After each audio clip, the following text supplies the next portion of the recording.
Hello everyone, this is me, the real me. Nag-part 2 ako kasi sa sobrang trauma ko sa ahas. Ayan, tinanggal ko na po lahat ng tambak ng mga basag, yung mga collectible items ko noon. Ayan, tinanggal ko na po lahat ng klase ng basura na ayaw tanggapin po ng garbage truck po actually. Kaya wala akong ibang naisip kundi eto, ko na lang po, ibaon ko na lang sila. Besides, pagka binaon mo naman sila sa behind ng door mo, pangontra din naman yan sa sabi malas-malas.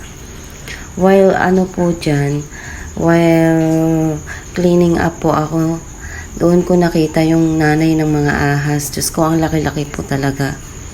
So, ayan, kaya sa sobrang trauma at takot ko sa ahas, ayan po ang ginawa ko.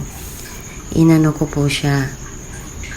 Tinanggal ko lahat ng tambak, lahat ng basag, binaon ko po dyan. Imagine, ang taas-taas po niyan.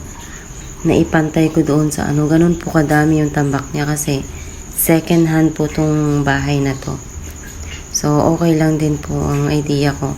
Ngayon ko lang din po napagtutuunan ng pansin kasi yearly, nauoperahan po ako. Una sa appendix, tapos, sa under my breast po. Tapos, yung kakalipat lang namin dito, hindi ko agad maasikaso kasi ganun kapagod.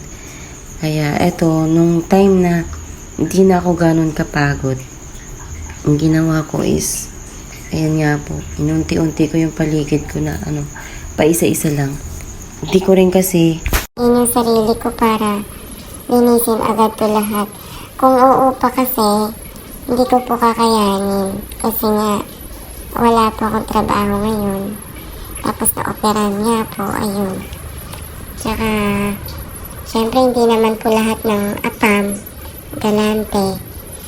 So, ikaw na ang babae mag-a-adjust.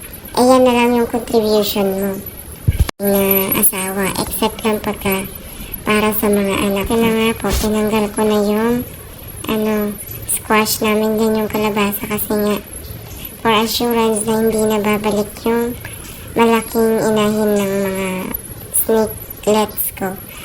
So, ayan po. Nagtira ako ng mga halaman ko.